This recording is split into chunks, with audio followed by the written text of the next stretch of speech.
TV പ്രോഗ്രാമിലേക്ക് എല്ലാ പ്രേക്ഷകർക്കും യേശുക്രിസ്തുവിൻ്റെ നാമത്തിൽ എൻ്റെ സ്നേഹവന്ദനം.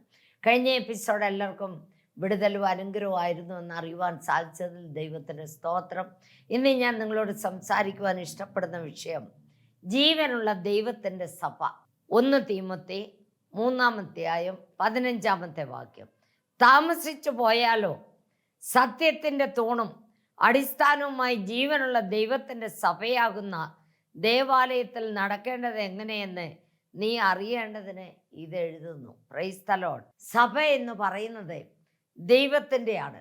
ജീവനുള്ള ദൈവത്തിൻ്റെ സഭ എന്നാണ് ഈ വചനത്തിൽ നാം കാണുന്നത്. സഭ എന്ന് പറയുന്നത് വിശ്വാസികളുടെ കൂട്ടമാണ്, കെട്ടിടമല്ല. ഓരോ പാസ്റ്റർമാരും പേര് കൂട്ടി അവരുടെ സഭ, ഇവരുടെ സഭ എന്ന് നമ്മൾ പറയുന്നത് മറ്റുള്ളവർക്ക് മനസ്സിലാകുന്നതിന് വേണ്ടിയാണ്. വർഗീസ് പാസ്റ്റർ സഭ, അലക്സാണ്ടർ സഭ, മാത്യൂസ് പാസ്റ്റർ സഭ, ഇങ്ങനെ നമ്മൾ പറയുന്നത് മറ്റുള്ളവർക്ക് മനസ്സിലാകുന്നതിന് വേണ്ടിയാണ്. അവരുടെ അല്ല സഭ. സഭ ദൈവത്തിൻ്റെയാണ്. അത് മനുഷ്യർ തിരിച്ചറിയാൻ വേണ്ടിയാണ് പറയുന്നത്. ഇത് വ്യക്തികളുടെ അല്ല.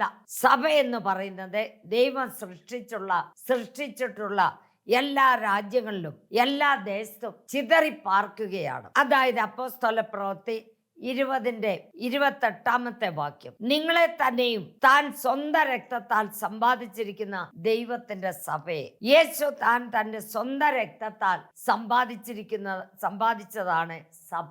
കർത്താവായ യേശു ക്രിസ്തുവിന്റെ രക്തത്താൽ വീണ്ടെടുക്കപ്പെട്ടവരാണ് സഭയിലുള്ളത്. യേശു ക്രൂശിൽ ചൊരിഞ്ഞ രക്തത്താൽ വീണ്ടെടുക്കപ്പെട്ട സഭ പാപത്തിൽ നിന്നും ശാപത്തിൽ നിന്നും രോഗത്തിൽ നിന്നും മോചനം കിട്ടി രക്ഷിക്കപ്പെട്ട ജനങ്ങളാണ് സഭയിലുള്ളത്. രക്ഷിക്കപ്പെട്ടവരുടെ കൂട്ടത്തെയാണ് സഭ എന്ന് പറയുന്നത്. അല്ലാതെ ആരുടെയും വ്യക്തിയുടെ അല്ല സഭ. രക്ഷിക്കപ്പെട്ടവരുടെ കൂട്ടത്തെയാണ് സഭ എന്ന് പറയുന്നത്. എഫേസ്യർ 5:23 ക്രിസ്തു സഭയ്ക്ക് തലയാകും. അതിൻ്റെ തന്നെ 27 കറ, ചുളുക്കം, മാലിന്യം മുതലായ ഒന്നുമില്ലാതെ സഭയെ ശുദ്ധവും നിഷ്കളങ്കവുമായി തനിക്ക് തന്നെ തേജസ്സോടെ മുൻനിർത്തേണ്ടതിന് തന്നെത്താൻ അവർക്ക് വേണ്ടി ഏൽപ്പിച്ചു കൊടുത്തു. Price the Lord. കർത്താവ് നമുക്ക് വേണ്ടി ഏൽപ്പിച്ചു കൊടുത്തത് കറ, ചുളുക്കം ഒന്നുമില്ലാത്ത ഒരു പരിശുദ്ധ സഭയായി തനിക്ക് വേണ്ടി വേർതിരിക്കുവാനാണ് തന്നെത്താൻ ഏൽപ്പിച്ചു കൊടുത്തത്. സഭ ഒരു കന്യകയോടെ ഉപമിച്ച് പറഞ്ഞിരിക്കുന്നു. ഒരു കന്യകയ്ക്ക് സമമാണ് സഭ. അതുപോലെ 2 കൊരിന്ത്യർ 11:2 ഞാൻ നിങ്ങളെക്കുറിച്ച് ദൈവത്തിൻ്റെ എരിവോടെ എരിയുന്നു. ഞാൻ ക്രിസ്തു എന്ന ഏക പുരുഷനെ നിങ്ങളെ നിർമ്മല കന്യയായി ഏൽപ്പിപ്പാൻ വിവാഹം നിശ്ചയം ചെയ്തിരിക്കുന്നു. സഭ ഒരു കന്യകയ്ക്ക് ഉദാഹരണമായി സാമ്യപ്പെടുത്തിയിരിക്കുന്നു. പറഞ്ഞിരിക്കുകയാണ്. ഒരു കന്യകയായിട്ടാണ് സാമ്യപ്പെടുത്തിയിരിക്കുന്നത്. ഭൂമിയിലാണ് നിശ്ചയമായിരിക്കുന്നത്. വിവാഹം നടക്കുന്നത് മധ്യാകാശത്തിൽ വെച്ചാണ്. മധ്യാകാശത്തിൽ കർത്താവ് വരുമ്പോൾ സഭ എടുക്കപ്പെടും. Praise the Lord. ഹല്ലേലൂയ. നമ്മൾ ഒരു കന്യക, അവിടെ വിവാഹ നിശ്ചയം ഭൂമിയിൽ വെച്ച് നടന്നു. നമ്മുടെ ഓരോരുത്തരുടെയും വിവാഹ നിശ്ചയം ഭൂമിയിൽ വെച്ചാണ് നടന്നിരിക്കുന്നത്. നമ്മുടെ വിവാഹം നടക്കുന്നത് മധ്യാകാശത്തിൽ വെച്ചാണ്. അതിന് നമ്മൾ ഒരുക്കമുള്ളവരായി കാത്തിരിക്കുന്നവരായിരിക്കണം. എങ്ങനെ ഒരുക്കണമെന്ന് ചോദിച്ചാൽ ശുഭവും ശുഭ്രമായ വസ്ത്രം ധരിച്ചുകൊണ്ട്, പൊൻ കച്ചോണ്ടുള്ള വസ്ത്രം ധരിച്ചുകൊണ്ട്, വെണ്മേറിയ വസ്ത്രം ധരിച്ചുകൊണ്ട് നമ്മൾ ഓരോരുത്തരും സിദ്ധരായി, അതായത് കറ, ചുളുക്കം, മാലിന്യം നമ്മളിൽ ഇരിക്കരുത്. നമ്മൾ പരിശുദ്ധരായി ദൈവത്തെ എതിരേൽക്കുവാൻ റെഡിയായി കാത്തിരിക്കുന്നവരായിരിക്കണം. അങ്ങനെ റെഡിയാകാത്തവരെ ഇന്ന് തന്നെ എൻ്റെ ഈ വചനം കേൾക്കുന്നവരെ ദയവ് ചെയ്ത് റെഡിയായിക്കൊള്ളണം. കർത്താവേ, ഞാൻ നിൻ്റെ മകനായി ജീവിക്കുവാൻ ആഗ്രഹിക്കുന്നു. എൻ്റെ ഹൃദയത്തിലേക്ക് നീ വരണമേ. നമ്മളെ മുഴുവനായിട്ട് ദൈവത്തിന് സമർപ്പിക്കണം. ഞാൻ ഒന്നുമില്ല കർത്താവേ, നിൻ്റെ മകനായി ജീവിക്കുവാൻ ഞാൻ ആഗ്രഹിക്കുന്നു. എൻ്റെ ഹൃദയത്തിലേക്ക് വരണമേ എന്നും പറഞ്ഞ് നിങ്ങൾ കറ, ചുളുക്കം, മാലിന്യം ഒന്നുമില്ലാതെ ശുഭവും ശുഭ്രമായ വസ്ത്രം ധരിച്ചുകൊണ്ട് ദൈവസന്നിധിയിൽ കാത്തിരിക്കുന്നവരായിരിക്കണം. നമ്മുടെ വസ്ത്രത്തെ യാതൊരു കളങ്കവും വരരുത്. യോസഫ് തൻ്റെ വസ്ത്രത്തെ അവൻ കാത്തു സൂക്ഷിച്ചു. അതുകൊണ്ട് അവന് 13 വർഷം ജയിൽ ശിക്ഷ കിട്ടി. നമ്മുടെ ജീവിതത്തിൽ നമുക്ക് അനേക പഴികളും ദൂഷ്യങ്ങളും നിന്ദകളും പരിഹാസങ്ങളും നമ്മുടെ ജീവിതത്തിൽ കിട്ടും. അതിനെയെല്ലാം തരണം ചെയ്ത് നമ്മൾ പരിശുദ്ധരായി ജീവിച്ചാൽ നമുക്ക് സ്വർഗരാജ്യത്തിലെ കർത്താവിനോടുകൂടെ പോകുവാനായിട്ട് സാധിക്കും. നമ്മൾ അങ്ങനെ പോകുവാൻ റെഡിയുള്ളവരായി കാത്തിരിക്കണമെന്ന് ഞാൻ നിങ്ങളോട് പറയുകയാണ്. അതുപോലെ തന്നെ വെളിപ്പാട് 19-ാം അധ്യായം 7-ാമത്തെ വാക്യം, നാം സന്തോഷിച്ചുല്ലസിച്ച് അവന് മഹത്വം കൊടുക്കുക.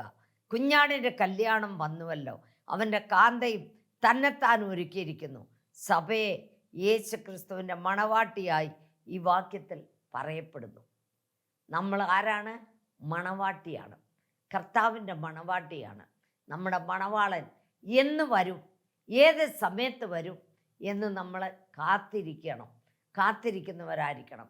നമ്മൾ കാത്തിരുന്നില്ല എങ്കിൽ നമ്മുടെ ജീവിതത്തിൽ നമുക്ക് നിത്യ നരകത്തിലേക്ക് തള്ളപ്പെടുന്നവരായി പോകേണ്ടി വരും. നമ്മൾ നിത്യ നരകത്തിൽ പോകരുത്. സ്വർഗരാജ്യത്തിൽ കർത്താവിനോടുകൂടെ കർത്താവിനെ എതിരേൽക്കാൻ നമ്മൾ ഓരോരുത്തരും ഒരുങ്ങിയിരിക്കണം. കർത്താവെ, ഞാൻ നിൻ്റെ മകളായി ജീവിക്കുവാൻ ആഗ്രഹിക്കുന്നു. നീ എന്നെ കൈവിടല്ലേ, നീ എന്നെ വിട്ടു പോകരുതേ, ഞാൻ നിന്നോടുകൂടെ വരുവാൻ ആഗ്രഹിക്കുന്നവർ ഇന്ന് തന്നെ റെഡിയായി കാത്തിരിക്കണമെന്ന് ഞാൻ അപേക്ഷിക്കുകയാണ്. അതുപോലെ തന്നെ മത്തായിയുടെ സുവിശേഷം 16-ാം അധ്യായം 18-ാം വാക്യം, നീ പത്രോസ് ആകുന്നു, ഈ പാറമേൽ ഞാൻ എൻ്റെ സഭയെ പണിയും, പാതാള ഗോപുരങ്ങൾ അതിനെ ജയിക്കുകയില്ല എന്ന് ഞാൻ നിന്നോട് പറയുന്നു. 1 പത്രോസ് 2-ാം അധ്യായം 6-ാം വാക്യം, ഞാൻ ശ്രേഷ്ഠവും മാന്യവുമായൊരു മൂലക്കല്ല് സിയോനിലിടുന്നു, അവനിൽ വിശ്വസിക്കുന്നവർ ലജ്ജിച്ചു പോകുകയില്ല എന്ന് തിരുവെഴുത്തിൽ കാണുന്നുവല്ലോ. പത്രോസ് അല്ല പാറ, കർത്താവായ യേശു ക്രിസ്തുവാണ് പാറ. ആ കർത്താവ് മൂലക്കല്ല്. 1 പത്രോസ് 2-ാം അധ്യായം 5-ഉം 6-ഉം വാക്യം, നമ്മൾ ജീവനുള്ള കല്ലുകളായി ആ മൂലക്കല്ലോട് ചേർത്ത് പണിയപ്പെടുന്നു. Price the Lord. ആരാണ് മൂലക്കല്ല്? നമ്മുടെ കർത്താവായ യേശു ക്രിസ്തു. പാറ ആരാണ്? പത്രോസ് അല്ല പാറ, യേശു ക്രിസ്തുവാണ് പാറ. ആ പാറമേൽ ഞാൻ എൻ്റെ സഭയെ പണിയും, പാതാള ഗോപുരങ്ങൾ അതിനെ ജയിക്കുകയില്ല എന്നാണ് പറഞ്ഞിരിക്കുന്നത്. പാതാള ഗോപുരങ്ങൾ ജയിക്കുവാൻ ദൈവം ഒരിക്കലും സമ്മതിക്കത്തില്ല. നമ്മുടെ ദൈവം ജീവിക്കുന്ന ദൈവമാണ്. നമ്മുടെ ദൈവം നമ്മളോടുകൂടെ ഇരിക്കുന്ന ദൈവമാണ്. നമ്മളെപ്പോഴും ദൈവത്തെ സ്തുതിക്കുകയും ആരാധിക്കുകയും പ്രാർത്ഥിക്കുകയും ചെയ്യുന്നവരായിരിക്കണം. വചനം ധ്യാനിക്കുന്നവരായിരിക്കണം, വചനം വായിക്കുന്നവരായിരിക്കണം, വചനാനുസരണം ജീവിക്കുന്നവരുമായിരിക്കണം. വചനം വായിച്ചതുകൊണ്ട് ഒരു പ്രയോജനവുമില്ല. വചനം വായിക്കുകയും ധ്യാനിക്കുകയും വചനാനുസരണം നമ്മളെ ജീവിക്കുകയും ചെയ്യുന്നവരായിരിക്കണം. അതുപോലെ തന്നെ 1 കൊരിന്ത്യർ 12-ാം അധ്യായം 27-ാമത്തെ വാക്യം, എന്നാൽ നിങ്ങൾ ക്രിസ്തുവിൻ്റെ ശരീരവും ഓരോരുത്തരും വെവ്വേറായി അവയവങ്ങളുമാകുന്നു. നമ്മൾ ഓരോരുത്തരും വെവ്വേറെ അവയവങ്ങളാണ്. എന്നാൽ നിങ്ങൾ ക്രിസ്തുവിൻ്റെ ശരീരവും, നമ്മൾ ആരാണ്? ക്രിസ്തുവിൻ്റെ ശരീരമാണ്. ഓരോരുത്തരും വെവ്വേറെ അവയവങ്ങളുമാകുന്നു. എഫേസ്യർ 5-ാം അധ്യായം 23-ാമത്തെ വാക്യം, ക്രിസ്തു ശരീരത്തിൻ്റെ രക്ഷിതാവായി സഭയ്ക്ക് തലയാകുന്നത് പോലെ സഭയുടെ നിയന്ത്രണം കർത്താവിൻ്റെ കയ്യിലാണ്. സഭയുടെ നിയന്ത്രണം ആരുടെ കയ്യിലാണ്? കർത്താവിൻ്റെ കയ്യിലാണ്. നമ്മുടെ ശരീരത്തെ നിയന്ത്രിക്കുന്നത് നമ്മുടെ തലയാണ്. അതുപോലെ സഭയിലുള്ളവർ ക്രിസ്തുവിൻ്റെ വാക്കനുസരിച്ച് ക്രിസ്തു എന്ന തലയ്ക്ക് അധീനരായി ജീവിക്കുന്നവരാണ് സഭയുടെ അംഗങ്ങൾ. നമ്മൾ ഓരോരുത്തരും സഭയുടെ അംഗങ്ങളായി ക്രിസ്തുവിനനുസാരമായി നമ്മൾ ഓരോരുത്തരും ജീവിക്കുന്നവരായിരിക്കണം. ക്രിസ്തു നമ്മളോടുകൂടെ വസിക്കുന്നത് പോലെ നമ്മളും ദൈവത്തോടുകൂടെ വസിക്കുന്നവരായിരിക്കണം. അതുപോലെ തന്നെ വെളിപ്പാട് 1:20 വാക്യം, 1:20, സഭയെ കർത്താവിൻ്റെ കരത്തിൽ വഹിച്ചിരിക്കുന്നു. സഭയെ ആര് വഹിച്ചിരിക്കുന്നു? കർത്താവിൻ്റെ കരത്തിൽ വഹിച്ചിരിക്കുകയാണ്. അതുപോലെ തന്നെ വെളിപ്പാട് 2:1 വാക്യം, 2:1, കർത്താവും സഭയുടെ നടുവിൽ നടക്കുന്നു, സഭയിൽ നടക്കുന്നു. നാം സഭയായി കൂടി വരുമ്പോൾ, നമ്മൾ സഭയായി കൂടി വരുമ്പോൾ നമ്മുടെ മധ്യത്തിൽ നടക്കുന്ന ദൈവമാണ് നമ്മുടെ ദൈവം. നമ്മൾ കൂടി വരുമ്പോൾ വിശുദ്ധി എന്ന അലങ്കാരത്തോട് വേണം ദൈവത്തെ ആരാധിക്കുവാൻ. ദൈവത്തെ ആരാധിക്കാൻ വരുമ്പോൾ വിശുദ്ധി എന്ന അലങ്കാരത്തോടു കൂടെ വേണം വരാൻ. അയൽവക്കക്കാരോട് വഴക്കം പിടിച്ച്, മരുമോളോട് വഴക്കം പിടിച്ച്, അമ്മായിയമ്മയോട് വഴക്കം പിടിച്ച്, അങ്ങനെ ചീത്തയും പറഞ്ഞ് തെറിയും പറഞ്ഞ് ഒന്നും ദൈവത്തെ ആരാധിക്കാൻ വരരുത്. അയ്യോ, ഞാനിന്ന് ആരാധിക്കാൻ പോയില്ലെങ്കിൽ പാസ്റ്റർ തിരക്കും, അല്ലെ തിരക്കി വരും, അല്ലെ ഫോൺ ചെയ്യും. നീ പാസ്റ്ററെ കാണാനായിട്ടോ പാസ്റ്റർ ഫോൺ വിളിക്കുമെന്ന് പറയുവാനായിട്ടോ അല്ല നീ സഭയിൽ വരേണ്ടത്. സഭയിൽ വരേണ്ടത് കർത്താവിനെ ആരാധിക്കുവാനാണ്. അങ്ങനെ വിശുദ്ധിയോടും വെടിപ്പോടും കൂടെ ആര് വരുന്നോ അവരെ ദൈവം വിശുദ്ധി എന്ന അലങ്കാരത്തോടെ വേണം ദൈവത്തെ ആരാധിക്കുവാൻ. നമ്മൾ വിശുദ്ധിയോടും വെടിപ്പോടും കൂടെ വേണം ദൈവത്തെ ആരാധിക്കാൻ വരാൻ. മറ്റുള്ളവരോട് വഴക്ക് പിടിച്ചിട്ടല്ല നമ്മൾ ദൈവത്തെ ആരാധിക്കേണ്ടത്. സത്യത്തിലും ആത്മാവിലും നമ്മൾ ദൈവത്തെ ആരാധിക്കണം. പരിശുദ്ധതയോടെ ദൈവത്തെ ആരാധിക്കണം. പരിശുദ്ധതയില്ലാതെ ആർക്കും ദൈവത്തെ കാണുവാനായിട്ട് സാധിക്കത്തില്ല. ദൈവം ആരാണ്? പരിശുദ്ധനാണ്. നമ്മൾ എപ്പോഴും പരിശുദ്ധതയോടെ ദൈവത്തെ ആരാധിക്കണം. ദൈവം നമ്മളെ എപ്പോഴും, നമ്മൾ ദൈവത്തെ സ്തുതിക്കുന്നവരും ആരാധിക്കും. സ്തുതിക്ക് യോഗ്യനായ ഒരുവൻ യേശു മാത്രമാണ്. ആരാധനയ്ക്ക് യോഗ്യനായ ഒരുവൻ യേശു മാത്രമാണ്. നമ്മൾ പരിശുദ്ധതയോടെ ദൈവത്തെ ആരാധിക്കാൻ വന്നാൽ നമ്മുടെ മധ്യത്തിൽ ചലിക്കുന്ന ദൈവമാണ് നമ്മുടെ ദൈവം. നമ്മുടെ മധ്യത്തിൽ ഓടാടിക്കൊണ്ടിരിക്കുന്ന ദൈവമാണ് നമ്മുടെ ദൈവം. ആ ദൈവത്തെ നമ്മളെ പരിശുദ്ധതയോടെ ദൈവത്തെ ആരാധിക്കണം. ആ പരിശുദ്ധതയോടെ ആരാധിച്ചില്ല എങ്കിൽ ഒരിക്കലും കറ, ചുളുക്കം, മാലിന്യം നമ്മുടെ ജീവിതത്തിൽ ഉണ്ടാകരുത്. കറ, ചുളുക്കം, മാലിന്യം നമ്മുടെ ജീവിതത്തിൽ ഉണ്ടെങ്കിൽ ദൈവത്തെ നമ്മൾക്ക് സ്തുതിക്കുവാനോ ആരാധിക്കുവാനോ സാധിക്കത്തില്ല. വെറുതെ വന്നൊന്ന് കൈയടിച്ച് ഹല്ലേലൂയ പറഞ്ഞിട്ട് പോകാം. പക്ഷേ ദൈവം നമ്മുടെ മധ്യത്തിൽ വരത്തില്ല. ദൈവം വെളിയിൽ നിൽക്കും. സാത്താനാണ് നിയന്ത്രിച്ചുകൊണ്ട് ആരാധിക്കുന്നത്. ദൈവം വെളിയിൽ നിൽക്കും. അതായത് കുറേ സാത്താനുകൾ ഇങ്ങനെ പോകുമ്പോൾ ഒരു പള്ളിയിൽ ഭയങ്കര ആരാധന നടക്കുകയാണ്. നമുക്ക് അവിടെ കയറാമെന്ന് വലിയ സാത്താൻ പറഞ്ഞു. ഉടനെ സാത്താൻ പറഞ്ഞു, അതെല്ലാം നമുക്കുള്ളവരാണ്, നമുക്ക് അവിടെ പോകണ്ട. അങ്ങനെ ഇരിക്കുമ്പോൾ ഒരു മരത്തിൻ്റെ ചോട്ടിൽ 4 പേരിരുന്ന് പ്രാർത്ഥിക്കുന്നു. അവരാണ്, അവരുടെ അടുത്ത് വേണം നമ്മൾ പോയി കലിപിലി ഉണ്ടാക്കാനെന്നും പറഞ്ഞ് അവരുടെ അടുത്ത് പോയി. പക്ഷേ അവരുടെ അടുത്തോട്ട് അടുക്കാൻ പറ്റുന്നില്ല. കാരണം ഭയങ്കര തീയാണ് അവിടെ, ഭയങ്കര തീയാണ്. സത്യത്തിലും ആത്മാവിലുമാണ് അവർ ആരാധിക്കുന്നത്. അവരുടെ ശരീരം മുഴുവൻ തീയാണ്. ഞാൻ നിങ്ങളെ ആത്മാവിലും തീയിലും സ്നാനപ്പെടുത്തുമെന്നാണ് പറഞ്ഞിരിക്കുന്നത്. നമ്മുടെ കർത്താവ് നമ്മുടെ കൂടെ ഉള്ളപ്പോൾ, ദൈവത്തിൻ്റെ ആത്മാവ് നമ്മളിൽ വസിക്കുമ്പോൾ ഒരു സാത്താനും ഒരു കൂടോത്രത്തിനും ഒരുത്തർക്കും ഒന്നും ചെയ്യാൻ പറ്റത്തില്ല. യാതൊന്നും ചെയ്യാൻ പറ്റത്തില്ല. അയ്യോ, എൻ്റെ മുറ്റത്ത് കൊണ്ട് കൂടോത്രം ഇട്ടിരിക്കുന്നു, എൻ്റെ മുറ്റത്ത് നാരങ്ങായും നഖവും തന്നെ ഉപ്പും എല്ലാം കെട്ടിയിട്ടിരിക്കുന്നു. നിങ്ങൾ പേടിക്കണ്ട. ആ നാരങ്ങ പിഴിഞ്ഞ് നമ്മൾ വെള്ളം കുടിക്കാം, നമുക്കൊന്നും സംഭവിക്കത്തില്ല. ആരെന്ത് ചെയ്താലും നമുക്കൊന്നും പറ്റത്തില്ല. പക്ഷേ നീ ആരായിരിക്കണം?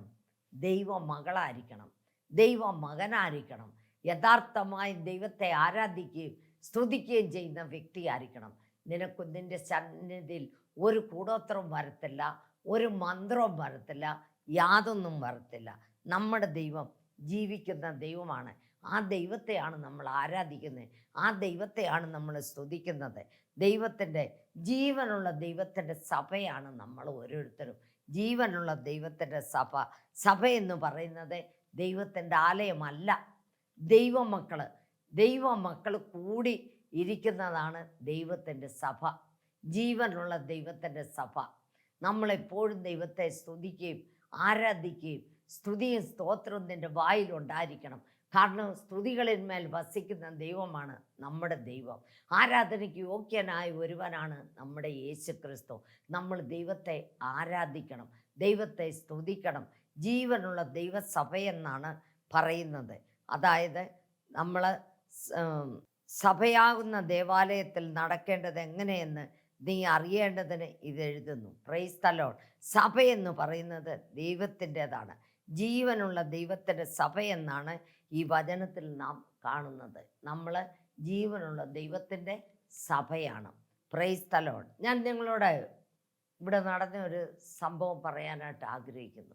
ഒരു പെൺകുട്ടി കഴിഞ്ഞ ദിവസം എൻ്റെ അടുത്ത് വന്നിട്ട് പറയുന്നു, ആൻറ്റി, എനിക്ക് ഭയങ്കര തലവേദനയാണ്, എനിക്ക് രാത്രിയാകുമ്പോൾ ഉറക്കം വരത്തില്ല, എനിക്ക് ഭയങ്കര കഷ്ടമാണ് എന്നെല്ലാം പറഞ്ഞവൾ എൻ്റെ അടുത്ത് കരഞ്ഞു. ഞാനുണ്ടെ പറഞ്ഞു, മകളെ, നീ ദൈവത്തിൻ്റെ സന്നിധിയിൽ വരണം, യേശു ക്രിസ്തുവിനെ സ്വന്തം രക്ഷകനാക്കി സ്വീകരിക്കണം. യേശു ജീവിക്കുന്ന ദൈവമാണ്. ആ ദൈവത്തിൻ്റെ സന്നിധിയിൽ നീ കരയുകയും പ്രാർത്ഥിക്കുകയും ചെയ്താൽ ദൈവം നിന്നെ ധാരാളമായും അനുഗ്രഹിക്കും. നിൻ്റെ അസുഖത്തിനെല്ലാം വിടുതൽ ദൈവം തരുമെന്ന് പറഞ്ഞ് അവളെക്കൊണ്ട് തന്നെ ഞാൻ പ്രാർത്ഥനയെല്ലാം പറഞ്ഞു കൊടുത്ത് ഞാൻ പ്രാർത്ഥിപ്പിച്ചുകൊണ്ടിരിക്കുമ്പോൾ അവൾ അവിടെ ബോധം കെട്ടവിടെ വീണു അനങ്ങാതെ അവിടെ കിടക്കുകയാണ്. കുറച്ച് കഴിഞ്ഞപ്പോൾ ഞാൻ പ്രാർത്ഥന വിട്ടില്ല, ഞാൻ അവൾക്ക് വേണ്ടി പ്രാർത്ഥിക്കുകയാണ്. പ്രാർത്ഥിച്ച് അവൾ അവിടെ കിടന്ന് ഉരുളാൻ തുടങ്ങി. അയ്യോ, എന്നെ കത്തിക്കരുതേ, എൻ്റെ ദേഹം മുഴുവനും അവൾ ഇങ്ങനെ വലിച്ചെറിയാൻ തുടങ്ങി. ദേഹത്തുനിന്ന് ഇങ്ങനെ വലിച്ചെറിയാൻ തുടങ്ങി. എന്തുവാ വലിച്ചെറിയുന്നതെന്ന് ചോദിച്ചാൽ തീയാണ് വലിച്ചെറിയുന്നത്.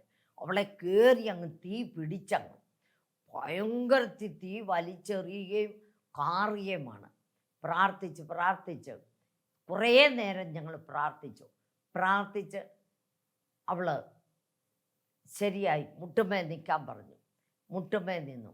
ഇനി ഒരിക്കലും ഞാനിവൾക്ക് ശല്യം ചെയ്യത്തില്ല, ഞാനിവളെ വിട്ടുപോക്കോളാമേ എന്ന് വിളിച്ചു പറയാൻ പറഞ്ഞു. പറയത്തില്ല, ഇവളെ കൊണ്ടുപോകണമെന്നാണ് പറയുന്നത്. ഇല്ല, ഇവളെ വിട്ടു തരത്തില്ല. ഇവളിന്ന് യേശുവിൻ്റെ അടുത്ത് വന്നിരിക്കുകയാണ്. എൻ്റെ അടുത്ത് വരുന്നവരുടെ അടുത്ത് ഞാൻ വരുമെന്നാണ് പറഞ്ഞിരിക്കുന്നത്. ഇവളെ യേശുവിൻ്റെ അടുത്ത് വന്നിരിക്കുകയാണ്. യേശു ഇവിടെ അടുത്ത് വന്നിരിക്കുന്നു. ഇവളെ വിട്ടു പോകാൻ പറഞ്ഞു. കണ്ണു തുറന്ന് യേശുവിനെ നോക്കിക്കോളാൻ പറഞ്ഞു. കണ്ണു തുറക്കത്തില്ല. കണ്ണു തുറന്ന് യേശുവിനെ നോക്കാൻ പറഞ്ഞു. കണ്ണു തുറക്കത്തില്ല. വീണ്ടും ഞാൻ ശക്തിയായിട്ട് പറഞ്ഞു, പിതാവിൻ്റെയും പുത്രൻ്റെയും പരിശുദ്ധാത്മാവിൻ്റെ അധികാരമുള്ള യേശു ക്രിസ്തുവിൻ്റെ നാമത്തിൽ നീ കണ്ണു തുറന്ന് യേശുവിനെ നോക്കിയിട്ട് നീ 2 കൈയും നിലത്തടിച്ച് ഞാനിവളെ വിട്ടു പൊക്കോളാമേ എന്ന് പറയാൻ പറഞ്ഞു. അതുപോലെ 2 കൈകളും മേലക്ക് ഉയർത്തി കൂപ്പിപ്പിടിച്ച് ഞാനിവളെ വിട്ടു പൊക്കോളാം എന്ന് പറഞ്ഞ് നിലത്ത് 3 പ്രാവശ്യം അടിച്ച് അവൾ ബോധം കെട്ട് അവിടെ വീട് കടന്നു. 5 മിനിറ്റ് കഴിഞ്ഞ് ഞാൻ കൈ കാണിച്ചു. യേശു ക്രിസ്തുവിൻ നാമത്തിൽ എഴുന്നേക്കാൻ പറഞ്ഞു. ഉടനെ യേശു ക്രിസ്തുവിൻ നാമത്തിൽ അവൾ എഴുന്നേറ്റിരുന്നു. അവൾ നല്ലതായി. ഞാൻ ചോദിച്ചു, നിൻ്റെ തലവേദനയുണ്ടോ നോക്കാൻ പറഞ്ഞു. ഇല്ല, എനിക്ക് തലവേദനയില്ല, എൻ്റെ ശരീരത്തുനിന്ന് ഭയങ്കര ഒരു ഭാരം പോയതുപോലെ ഉണ്ടെന്ന് പറഞ്ഞു. ഞാൻ ഇന്ന് സുഖമായിട്ട് ഉറങ്ങിക്കോ, നല്ല പോലെ ഭക്ഷണം കഴിച്ചിട്ട് കിടന്നുറങ്ങിക്കോ, നീ ദൈവത്തെ മറക്കരുതെന്നും പറഞ്ഞ് ദൈവത്തെ നീ ഒരിക്കലും വിട്ടു പോകരുത്, എല്ലാ ഞായറാഴ്ചയും പള്ളിയിൽ വരണമെന്നും പറഞ്ഞ് ഒരു ന്യൂ ടെസ്റ്റമെൻ്റ് അവൾക്ക് കൊടുത്ത് അവൾ പ്രാർത്ഥിച്ച് അങ്ങനെ അവൾ ദൈവസന്നിധിയിൽ അവൾ സമർപ്പണം ചെയ്ത്, ഞാൻ യേശുവിൻ ജീവിക്കുന്നെങ്കിൽ യേശുവിനായി ജീവിക്കും, മരിക്കുന്നെങ്കിൽ ഞാൻ യേശുവിനായി മരിക്കുമെന്ന് അവൾ തീരുമാനമെടുത്ത് പോയിട്ടുണ്ട്. ഇനിയും നമുക്ക് ബാക്കി വിഷയം അറിയത്തില്ല. ദൈവം ഈ ഞായറാഴ്ച വരുമ്പോൾ അറിയാം. നമ്മുടെ ദൈവം ജീവിക്കുന്ന ദൈവമാണ്. ഞാൻ നിങ്ങൾക്ക് വേണ്ടി പ്രാർത്ഥിക്കാൻ പോവാണ്. നിങ്ങൾക്ക് എന്തെങ്കിലും കഷ്ടമുണ്ടെങ്കിൽ നിങ്ങൾ മുട്ടുകുത്താൻ പറ്റുന്നവർ മുട്ടുകുത്തുക, വേദനയുള്ള ഭാഗത്ത് ഒരു കരം വയ്ക്കുക, ഒരു കരം മേളിലോട്ട് ഉയർത്തുക. ഹല്ലേലൂയ, സ്തോത്രം സ്തോത്രം സ്തോത്രം.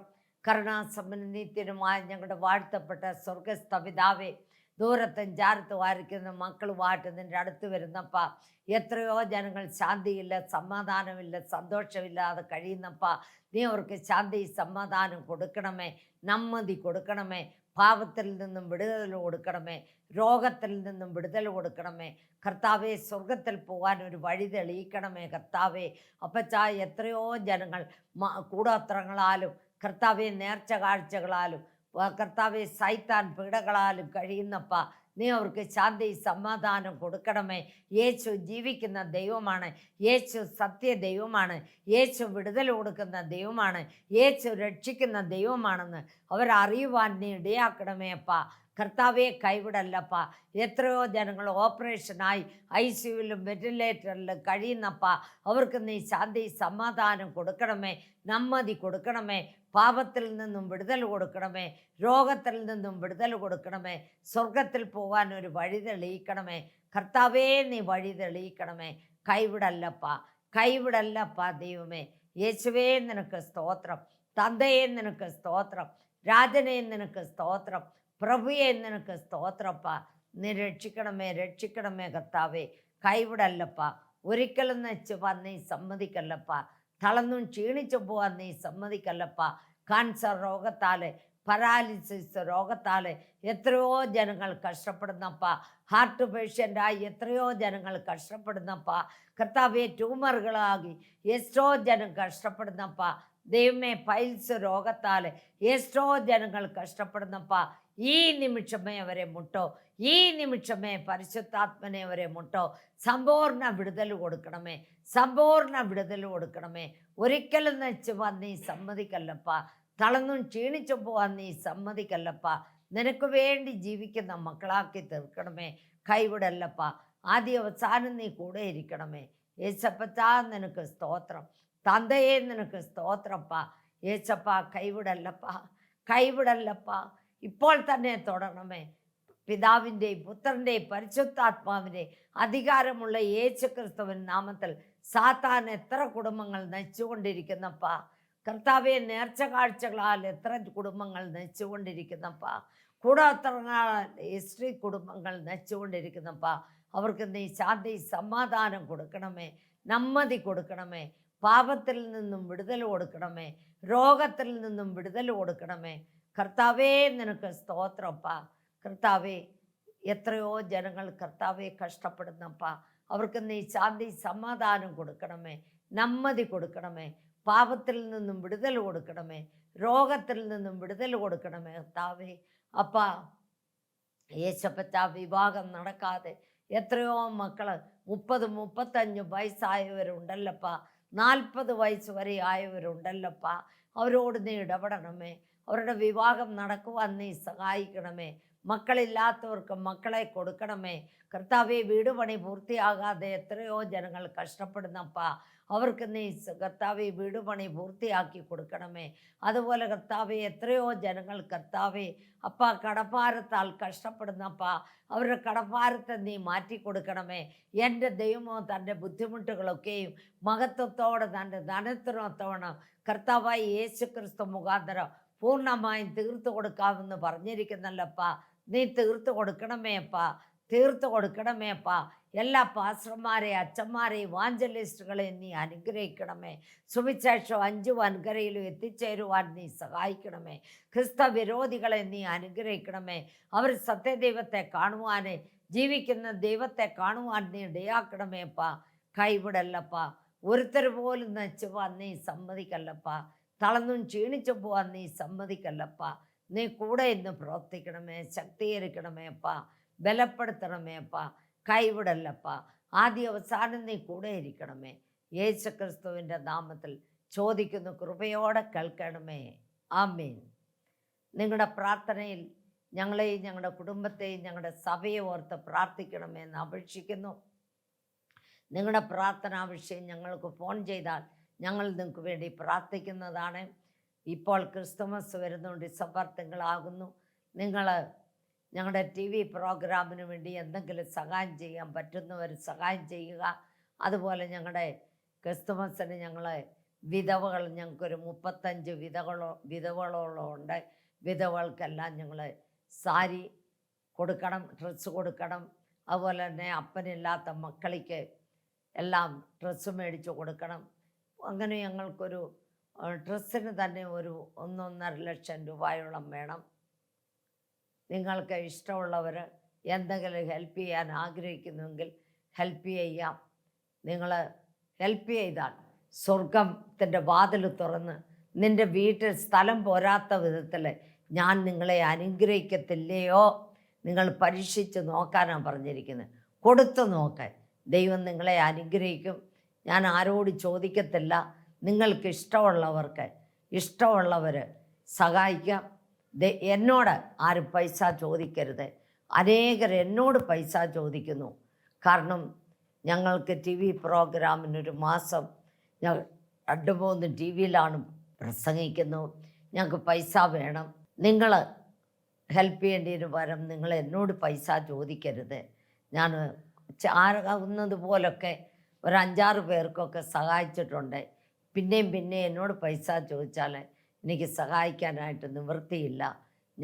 നിങ്ങൾ എനിക്ക് ചെയ്യേണ്ടതിന് പകരം നിങ്ങൾ എന്നോട് ചോദിച്ചിരിക്കരുത്. ദൈവം നിങ്ങളെ അനുഗ്രഹിക്കട്ടെ. നിങ്ങളുടെ പ്രാർത്ഥനാ വിഷയം ഞങ്ങൾക്ക് ഫോൺ ചെയ്താൽ ഞങ്ങൾ നിങ്ങൾക്ക് വേണ്ടി പ്രാർത്ഥിക്കുന്നതാണ്. Okay, God bless you. Praise the Lord.